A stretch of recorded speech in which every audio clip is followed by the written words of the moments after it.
Olá pessoal, voltando, vamos lá. Pois bem, esse item aqui vem falar sobre falar e ouvir com verdadeira empatia, né? Então novamente nós voltamos à questão da empatia. Essa questão de você se colocar no lugar do outro é fundamental, né? Só assim que a gente consegue compreender melhor o que a outra pessoa realmente necessita e realmente aquilo que de fato incomoda a outra pessoa, é importante, né? Pois bem, né? Só uma pessoa que recebeu empatia e está suficientemente atendida em suas necessidades é capaz de oferecer algo de si para os outros, sem impor a si mesmo sobre quem ajuda, né? Essa questão de ficar aconselhando, solidarizar-se, explicar-se, etc. Ou seja, né? A forma como nos sentimos impotentes diante de um luto, ela reflete a maneira enganosa com que tentamos ajudar os outros. Porque acabamos tendo aquela ideia fixa, né, de que as pessoas esperam algum conselho, mas muitas vezes, né, não é o conselho que é necessário. Muitas vezes a tua postura de empatia seria apenas o fato de estar ali oferecendo um ombro amigo para a pessoa poder tá desabafando. Na realidade seria muito mais o fato de você ouvir, né, e talvez nessa questão do luto até falar pouco, mas muito mais ouvir. Pois bem, né, a nossa postura usual, aparentemente caridosa, às vezes de querer aconselhar, de querer se solidarizar pelo outro, que o outro é coitado, né, acaba criando um tipo de uma certa hierarquia, porque ao mesmo tempo mostra o quê? Que eu tô numa posição superior, porque eu estou querendo dar conselho, porque eu tô me solidarizando pelo outro. Então isso, infelizmente, ao mesmo tempo é uma posição de hierarquia, porque isso acaba rompendo o fluxo emocional. Porque parece que nós estamos no patamar acima e o outro acaba não tendo aquela liberdade ou se sente à vontade de passar para a gente aquilo que ela gostaria de desabafar, de contar como necessidade, né? E, infelizmente a gente acaba agindo assim de maneira diária, né? Nós somos muito difícil nessa questão, né? De sair dessa relação vertical. Precisamos estar na horizontal e devemos procurar compreender o outro, usar a empatia, né? Mas não é algo fácil, não.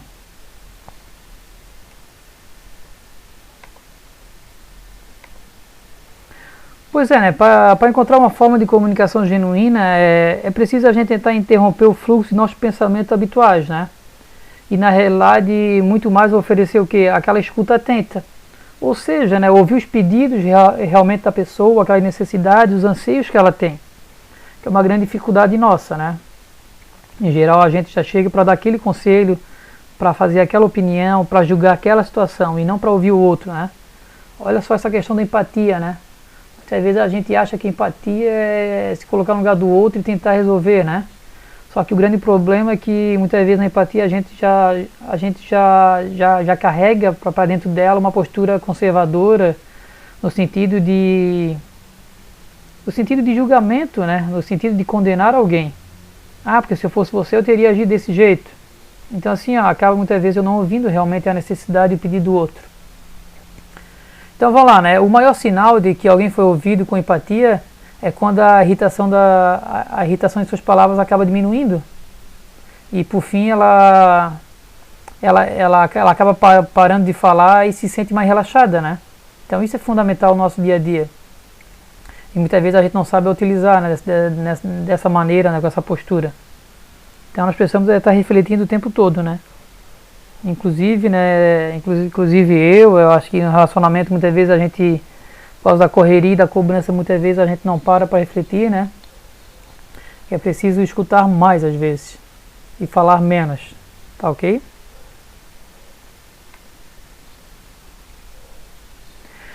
Então vou lá, né? Para iniciar esse parágrafo novamente aqui, para a gente refletir um pouquinho, então vamos lá. Se você não se sente aceito, amado e respeitado em suas relações, é bem provável que tenha mais dificuldade em acolher os outros com a isenção de imposições. Porque isso na realidade demonstra aquilo que a gente é, né? Infelizmente, se a gente não se sente aceito dentro daquele grupo, não se sente respeitado, então na realidade, infelizmente, né? É mais provável que eu tenha mais dificuldades em acabar acolhendo a opinião dos outros, de estar agregando com aquele grupo, né? porque eu não me sinto bem aceito. Então como é que eu vou muitas vezes aceitar a opinião de uma pessoa que para mim é divergente? Que eu não vou com, muitas vezes com o jeito dela, né? É complicado, né? Então é realmente essa isenção, né, de imposição é meio difícil às vezes a gente não ter, né? Porque eu preciso ser aceito, muitas vezes é isso que eu quero, que seja ouvida a minha necessidade, para que eu possa também contribuir com o grupo e aceitar, né? Para que eu possa contribuir e aceitar que eles ficam colocando situações, né? E que eu possa acabar exercendo isenção de imposições, né? Porque eu não sou aceito. Então vamos lá, alguns exemplos aqui de tentativas de ajuda que surgem de uma pessoa que não está preenchida em suas próprias necessidades. Então olhem só, geralmente essa pessoa procura fazer o quê? Aconselhar. Pô, meu amigo, se eu fosse você, eu faria diferenciado, eu iria procurar a justiça, se eu fosse você, eu deixaria a sua casa, né? Então o quê? Essa questão o quê? De aconselhar. Muitas vezes competir pelo sofrimento, comigo foi até pior. Então olhem só, né? Como você vai ajudar alguém se essa necessidade não está preenchida em você? Então você acaba colocando o que para ela? Não, comigo foi até pior. Então você diz que para ela foi a situação difícil, mas tu faz ao mesmo tempo uma analogia contigo. Não, para mim foi pior. Então olha só a posição vertical, né? Quer dizer que eu estou num patamar acima de você, um degrau acima. Muitas vezes o pessoal usa a questão do educar. Que aprendizado você pode tirar disso daí? Eu sei que na vida nós estamos aprendendo o tempo todo, mas no sentido de eu estar conversando com alguém diante de um conflito, né? Eu já estou meio que julgando ela. O que você vai aprender diante dessa situação? Pô, como se talvez ela não tivesse certa em nada. Tá? Então olhem só, né? A questão de consolar também. Você fez o que pôde.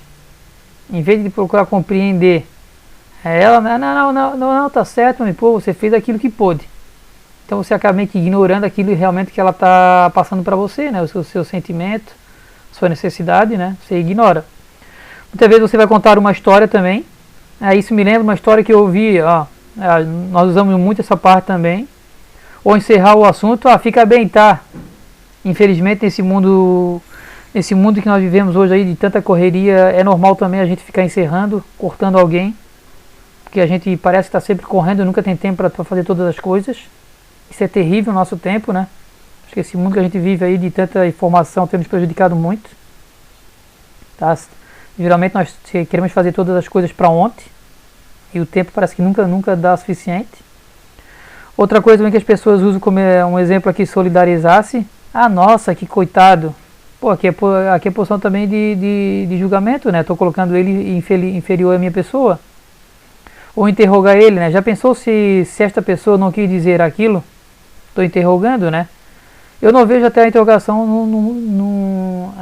com maus olhos. Porque quando estou interrogando, muitas vezes é para que eu possa levantar informações e compreender o que o outro está passando. Não devo ficar interrogando no sentido de estar julgando. Mas no sentido de estar levantando informações para compreender, eu vejo com bons olhos. A questão também de explicar-se, né? Em seu lugar eu teria feito tal coisa. Pô, olha só, posição vertical de volta, né? Estou querendo dizer que isso está certo ou está errado, ó. Aquela minha posição de rígida, né? De não valorizar o outro, de não dar importância, de não compreender o outro.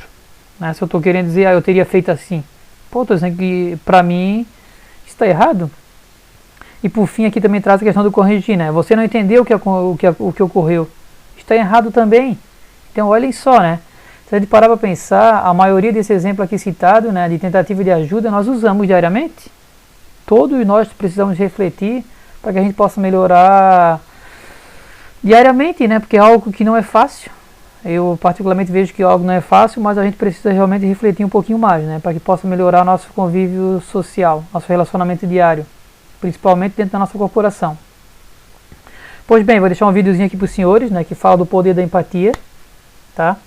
Então algo aqui que eu quero destacar aqui, que nesse vídeo, né, vocês vão notar que a empatia, ela atrai a conexão, ou seja, né, ela aproxima as pessoas e acaba afastando as pessoas dos seus preconceitos, né, da sua visão julgadora.